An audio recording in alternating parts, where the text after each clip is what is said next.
চট্টগ্রামের বন্দরটিলা এলাকায় অবস্থিত হজরত আলী শাহ রহমতুল্লাহি জামে মসজিদ ঐতিহ্য ও আধুনিকতার এক অনন্য সমন্বয়।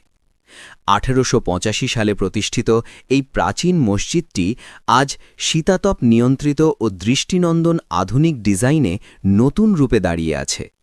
স্থানীয় মুসল্লিদের নিয়মিত ৫ ওয়াক্ত নামাজ ও জুমার জামাতে এটি অন্যতম প্রধান কেন্দ্র হিসেবে পরিচিত। প্রতি শুক্রবার এখানে ধারণ ক্ষমতার চেয়ে বেশি মুসল্লি একত্রিত হয়, যার কারণে অনেক সময় সড়কে বসে নামাজ আদায় করতে হয় মুসল্লিদের। প্রজন্মের পর প্রজন্ম ধরে এটি এলাকার ঐতিহ্যের ধারক ও বাহক হিসেবে সম্মানিত হয়ে আসছে।